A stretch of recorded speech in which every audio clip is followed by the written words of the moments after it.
Okay, guys, welcome back out to Burnt Timber out here. Back out for another weekend, doing something a little different this time with some guns and stuff. I'm going to show you a little bit about kind of what we got and what we like to bring out here. Yeah, so a couple of forums and stuff that I've been on now talking with people about this outdoor bush life and stuff like that. Like me and Phil are out here all the time. So when the topic of firearms come up, like what guns do we take, what guns would we take, and there's a long list of wish I hads out here. You know what I mean? But what we found over the years is you bring pretty guns out here, they don't stay pretty very long. Unless you're just, if you're dedicated hunting and you got it in a case and stuff, then that's fine. But for us, banging them on the bike and throwing them against a tree, and so even though we both have kind of pretty large firearms collections, like, and we've gone through the bush guns over the years, so even stuff like Chiappa 357 lever guns, little 9 mil carbines, like the Kel-Tec Sub 2K.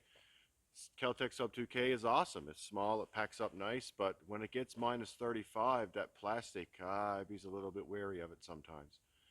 So what we've kind of done over the years is most of our nice guns stay in the safe most of the time, unless we're doing a dedicated hunt. Like if we were coming out here for elk, we would bring the Remington or the Tikka, one of our dedicated rifles. But when we're just out here bushwhacking around and maybe see a grouse, maybe see a rabbit, or even now this time of year, maybe even see a deer, we've got cheap bush guns that would cover all of that. So we're going to touch on them a little bit here now and see what you guys think.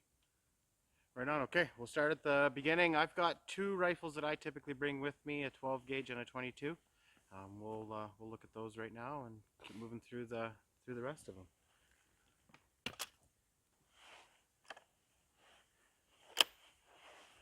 So what we got here is Phil's bush gun. This is one that we put together a long time ago. The gun was probably made in about 1910, 1911, around there. It doesn't even have a takedown. It's got a removable pin and stuff. It's old school, but in got the secondary hammer, all the external hammer stuff. The gun is solid, and I think this gun was 50 bucks. It was 50 bucks. Yeah. 50 Yeah. bucks with some hockey tape and a side saddle, and all day long, every day you can carry that in the bush. Every day. Like having it in the hut or packing around as well. It's super safe without cocking that hammer back. You're not firing anything through it, so it's good. It's a good one to bang around and beat up. And like Kevin said, $50. You can't go wrong for $50. No matter what you bring out here, unless it's stainless steel, I find that you're constantly fighting with surface rust, constantly. So if you got $1,000 rifle and you're fighting with surface rust, it's a pain. But with these here, a little bit of patina just gives them character, right? That's right. So yeah, that's a good bush gun that we put together for Phil. Because I mean, he has a pump action as well, same as me. Like we both have pump actions and bigger shotguns, but for the odd grouse, like a single shot is usually all you need out here for the most part. And it only weighs like 2.5 pounds to carry around. Okay, we'll move right along here.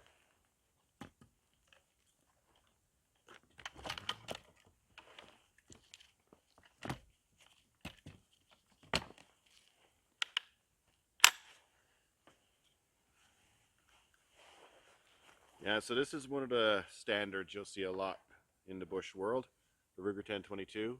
This one is Phil's hammer forged heavy barrel. This is probably the nicest gun we bring out here, actually.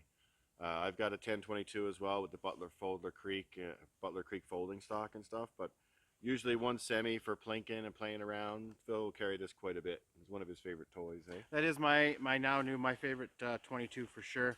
I really like packing around, but it is quite nice to be out here and banging it around. So it really does kind of live in the hut or in the truck, wherever it is, unless we're out plinking or looking for some grouse or something like that. But no, I really do like this. Real nice and short, easy to carry. It's So accurate too. real accurate, real good. Yeah, every time. So as of all of them, like as you'll see, like that Ruger, the heavy barrel 1022, the Canadian, that's like probably maybe a $500 rifle, and then a scope. So this is the most expensive gun that we usually bring out here. That's right. Everything else is usually a couple $100 or less. That's right. That's right. Okay, moving right along here.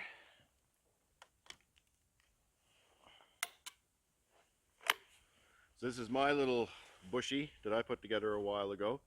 This is just a H&R topper model, basic. The barrel is 18.5 inches long. Someone must have cut it in its prior life, but I found it at a gun show. I think I paid 60 bucks for this one, and same type deal, just a basic single shot.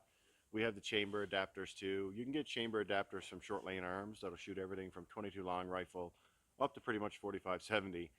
So you can cover all your major calibers, 9mm, 20 gauge, 410.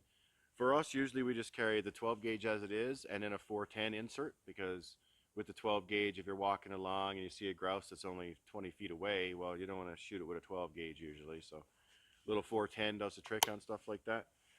But we just found these guns super handy, and you'll see that these are basically, if we only took one gun each, it would probably be our bush shotguns. If we only came in just for like a backpack trip, it would probably just be this, because with this, then, you know, like you said, we can shoot 410, 12 gauge, all the different things, right?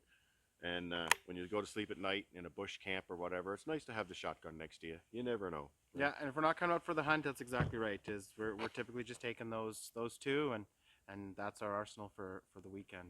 And like Kevin said, yeah, at night, you know, you hear a little rustling in the bush. I'd much rather have that 12 gauge sitting beside my bed than at home or Yeah. other places for sure. It just makes it easier. Like anybody that's into the shooting sports would know that when you go to take out your gun, by the time you take out your cases, your rifles, your ammo, all your targets, your support stuff, there's a lot of stuff. Yeah. So when we come out here to shoot for the day, we'll make a day of it and we'll bring 10 guns and we'll play. Yeah. But for the most part, when we come out here to do bush stuff, we're out here to do the bush stuff. We're out here to get the firewood, have the fire, do our cooking, you know, hanging out and stuff. That's right. 'Cause this is not a dedicated hunting trip for us. Now, if it was a dedicated hunting trip, it'd be a little different. But because it's just a bush trip, but we're in a place where we can hunt deer, so, and we have tags. So if a deer wandered through here, we'd be allowed to shoot it. Yep. Just that we're not actively looking today, right? Especially when we came out this weekend with the huts. This weekend is just basically narrowing all our gear down, getting it all cleaned up, so that the longer trips that we do into winter that you guys will see, we'll be ready for. But yeah, the single shot 12 gauge, I can't say it enough. Yeah, I agree. Being new into this bush camping stuff and the gun stuff as well, I'm really appreciating the 12 gauge little bush gun for sure. Yeah, especially like if you're just getting into it, the gear can be pretty expensive. Yep. So like when you're getting your backpack, your boots, your clothes, all your gear can add up pretty fast. So I mean, to find yourself a decent little topper 12 gauge or 20 gauge for under $100, that'll last you the rest of your life, and it'll kill pretty much anything out here you need it to, right? Depending on what load you're shooting. That's right. So Okay, we're moving along now.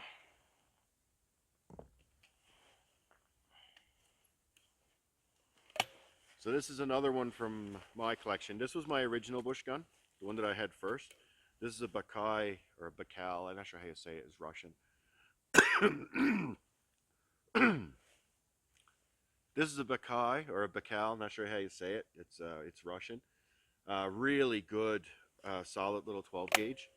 She's really kind of pretty looking. 21-inch barrel on this one. Cylinder bore choke, same type deal. I really like this gun, and I've had it for a long time, and I just didn't want to beat up the stock on the bike and stuff. So that goes to show that even though this 12 gauge, because this single shot is probably about $200 used, $250 for this one, I just didn't want to beat it up. So go with a cheaper one, wrap it up, tape it up, do what you got to do. It still works, but just to show you a different comparison, this is also a pretty fine bush gun as well. Having a little bit of variety here too, right? So you're going to see which ones we take out to the bush and beat up. They're taped up, they're scabbard up, they've got dings and dents, and then you'll see the nicer things, right, that aren't there yet. You'll definitely see the difference in, and especially as we move forward with more videos, we start doing more shoot videos, you'll see a lot more of our collection and stuff. That's right. This is basically the bottom of the barrel for us, like that we carry out here most of the time, except for his 1022. That's right. But everything else is kind of cheap and easy, right? That being said, that next one there with the sling on it. So sticking with the single shot theme here, so Phil brought his 1022, but one that I usually keep in the truck or just banging around is this Cooey Model 39. Now it's only a single shot 22. To shoot shorts, longs, long rifle, it'll shoot any 22 basically. But iron sights, single shot. It doesn't have a safety. It's got that, like the Cricket, it's got that pull bolt on the back. Super cheap, super easy. This gun was like $50, and as you can see, the stock, I never refinished it. I just left it exactly like it was. Iron sights, no sweat to hit a squirrel with this at 30, 35 yards. No problem at all. Did it yesterday, actually. Yeah, well. But no problem at all, and super cheap. So even what I would say for my two primary bush guns would be these two right here. That's right. So I'd have my single shot 12 gauge with all of my gear, and then I'd have my little single shot 22, which I could carry all kinds of ammo for. And these two guns, if I was gone for a couple of weeks into the bush, these two guns would feed me for sure. I wouldn't need anything else. Because on a short bush trip, you're not exactly going to be shooting big game, right? But so just small game, 22, 12 gauge. And that covers most everyday camp stuff. But because that we're here now and it's deer season and we're here camping and one could come through, I didn't bring the Remington or the Browning or the Tika, none of the fancy bolt actions that we normally use, but I do have a bush gun for that event, which is sitting right there in the case.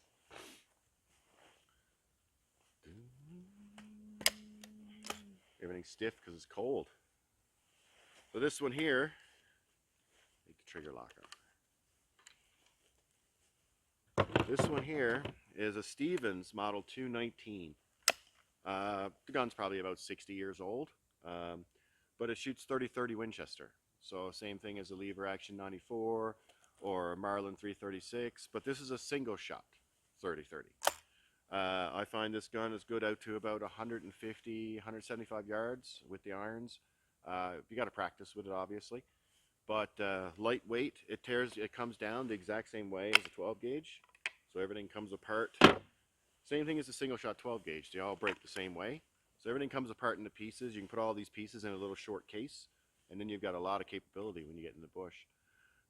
This little 30-30 I've had now. I got this at a gun show for like 250 bucks, I think 240 or something. But you can get these now they used to be made by H&R, a lot of single shot rifles. I do believe now Henry has taken up the niche where H&R used to be, and now Henry's doing a lot of the single shots. I know you can get 30-30, 45-70, a lot of the pistol calibers too in the single shot. Just don't rule out the single shot for bush camping, guys. Like for the most part, we're not fighting off the zombie apocalypse. Not yet. Not yet, right? It's not end of days. There's no paratroopers in the air yet.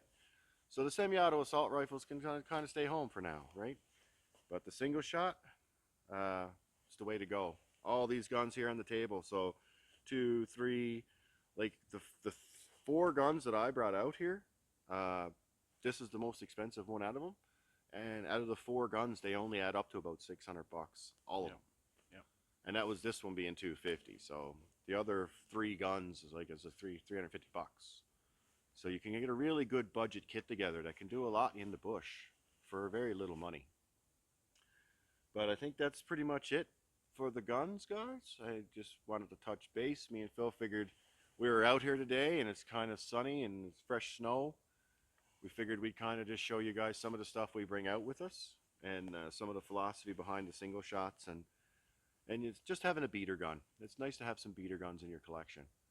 A lot of people get caught up in having the next whiz bang thing, but realistically the practical guns, the one you use most often, are usually the ones you're going to go to every day. They're the ones you're going to rely on.